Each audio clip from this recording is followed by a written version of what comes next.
Good afternoon, everybody. I am Tilini Mendis from Sri Lanka. I work for National Planning Department under the Ministry of National Policies and Economic Affairs.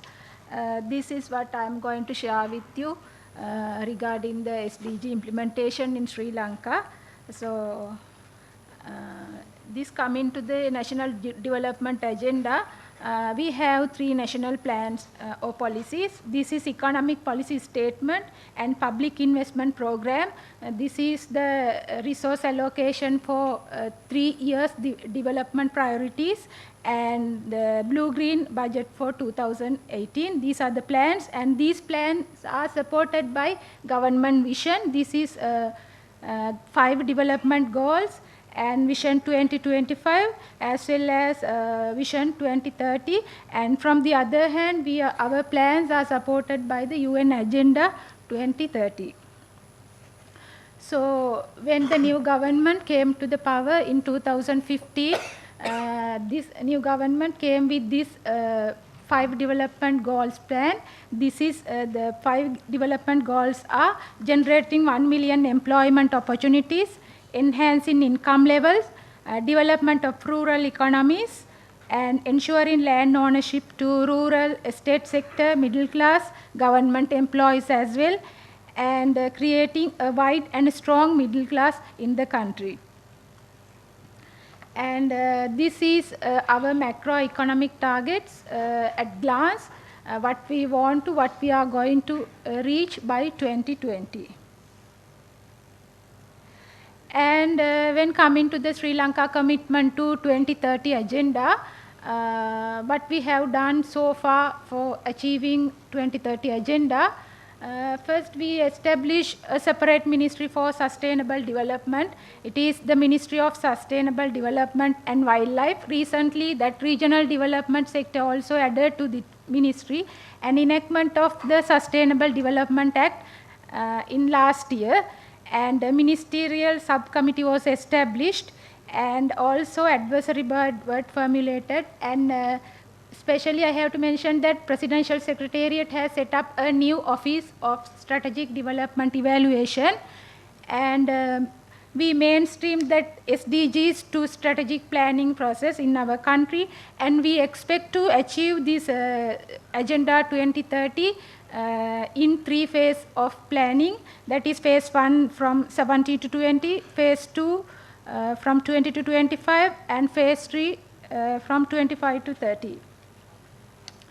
And when I'm talking about the VNR process, it was a very inclusive participatory process. The Ministry of Sustainable Development, first they established a task force to guide VNR process. It was consist of representatives from different ministries and different institutions in the government, and they employed mixed of quantitative and qualitative methods, and they reviewed secondary data as well as primary data. For the secondary data, they used that policy documents such as Vision 2025, public investment policy, which I mentioned earlier also, blue-green budget 2018. And for the primary data gathering, they use that very inclusive participatory process. This multi-stakeholder consultation process was in 2 kinds, national consultation as well as the regional consultation. For the national consultation, they held 3 workshops. 1 workshop on all the 17 goals, all 17 goals, and second one for the thematic goals, goal 6, 7, 11, 12, 15 and 17, which was the target goals for the HLPF 2018, and also validation workshop. For the regional level also they had 1 workshop in the process. And as VNR process was a very participatory and inclusive process, we identified that with the purpose of SDG goals, leaving no one behind, that we identified there are 4 groups in the society. So the government sector, civil society, private sector, as well as academia. So there was four levels of engagement. In these 4 levels, we use different tools of engagement. And then next, coming to the enabling environment, I'm going to talk about how create ownership among the different stakeholders and how the our policies and policies align with SDGs. And first of all, we made the sense of ownership among different stakeholders. So there we did some actions. We took some actions to make ownership among different stakeholders. Those are some measures we have taken to make sense of ownership among stakeholders. 5 levels of participation, multi-stakeholder reference group, and a strategy for public service delivery, and draft handbook which maps SDG implementation responsibilities among 425 statutory agencies, and select committee of parliament on United Nations 2030 agenda, and the consultative committee on sustainable development has also been appointed, consisted or representative from different sectors. And also we have to mention then we get big support from the UN team and ESCAP in the implementation SDGs in Sri Lanka. And this shows how the institutional arrangement in achieving 2030 agenda in the context of Sri Lanka. In the middle, in the focal point, there is the Ministry of Sustainable Development, Wildlife and Regional Development. This is the agency who coordinates the process in the country among all the ministries and all the stakeholders in the country, and as well as the national policies and economic policies also, they are in the middle of this process. And from the left hand side you can see that there is some departments, Department of National Planning, Department of Census and Statistics, Department of Project Management and Monitoring, and Department of National Budget. They have to integrate the SDG to National Development Agenda. From the right hand side you can see that other stakeholder in the process. And I have to mention especially here that we get strong support from the Presidential Secretariat and the Prime Minister's Office. And as National Development, National Planning Department as well as the UN country team, we did assessment or mapping on how far these our existing policies align with the SDG goals. These are the findings what we found, and vertically you can find that 17 goals, and in the middle you can see that targets, and right hand side shows how far those our policies align with the SDG targets. Madam. 2 minutes. Okay. This shows how that our PIP sectors align with the SDG goals. And actually this one I got from the UN team country report, that this shows that how our existing policies align with the PPs in SDGs. So we can say that our policies more align with that prosperity and also people, and we are lag behind in the peace and partnerships. And this is means of implementation, how we support achievement of achieving SDGs via promoting financing, and actually we are in far lag in technology, and so capacity building and trade and investment, policy institutional coherence and multi-stakeholder partnership, and data and monitoring, how we promote these and in achieving sustainable development goals.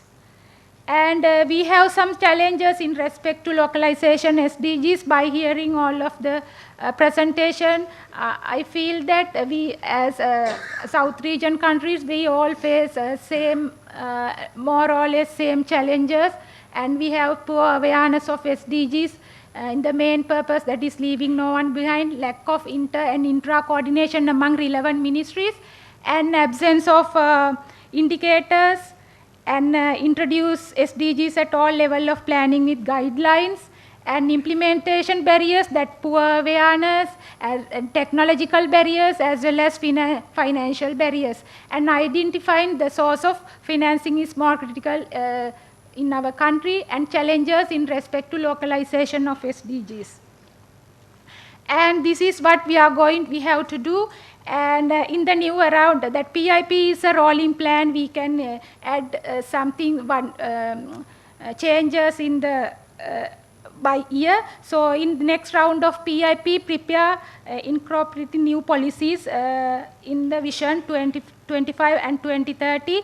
And we established Sustainable Development Council, and we included one clause in the project submission format by NPD, that when the other ministries present their proposal for the approval, they have to mention how far their proposal align with the SDG goals.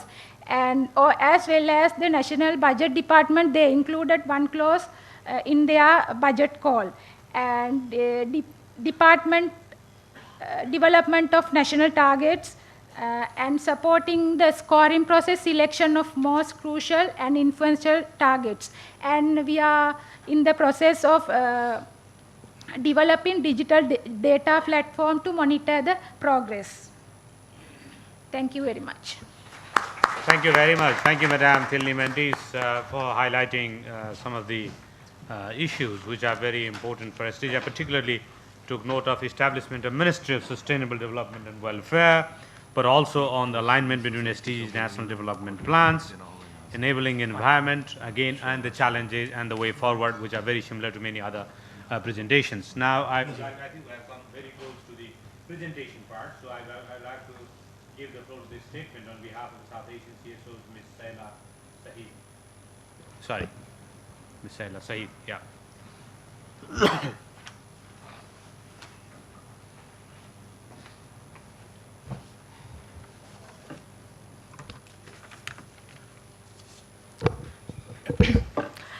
Thank you, Chair and dear moderator, for giving me the opportunity to speak on behalf of the South Asian CSOs.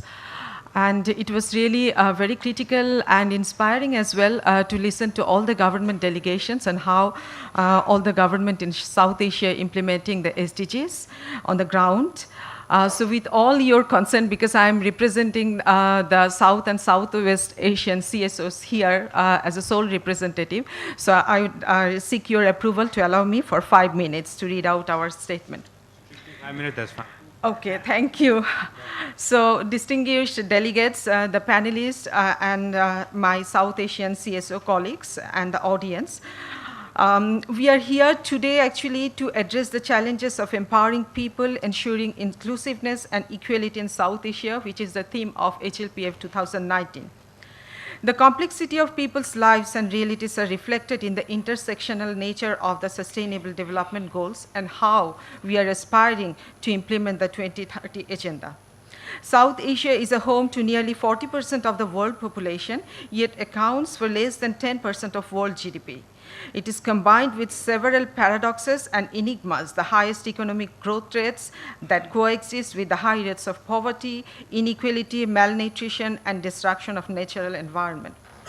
While we appreciate the progress on implementing the SDGs, we remain concerned by several factors underpinning the implementation of the SDGs at regional and national level. We should not forget the 3 key principles to implement the SDGs, like empowerment, inclusion, and equality. Even as the spirit of the agenda is leaving no one behind, seas of people are being excluded, unseen, and unheard of in this region. We need to address expansion of freedom of choice, equal benefits, sharing of resources, and the decision-making powers of one's life and livelihood, and enormous disparity of opportunity, wealth, and power, especially in this region of South Asia. So therefore, a determined political race is, however, required to expeditiously adopt and implement the 2030 Agenda. We need to maintain the SDGs into national development planning and budgets and reorient growth frameworks to be inclusive, equitable, and promote low-carbon pathways, development pathways towards implementing the SDGs. We also want to draw your attention to a few core issues that communities are facing on the ground in this South Asian region, especially in the hard-to-reach areas. Particularly on Goal 4, it is evident that in South Asia, the best education is rarely reserved for the poor, for girls, or for children in slum and rural areas, for the indigenous and Dalit community, and also for the refugees.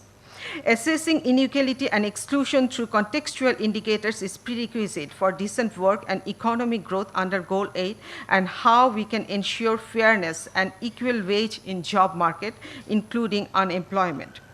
While Goal 10 focuses not only on income inequality, but also on discrimination, disadvantage, and reducing inequality within and between countries. On Goal 13, particularly, we like to reemphasize about and demand that NDCs must ensure active public participation, access to information, consultation, and consent of CSOs and local people.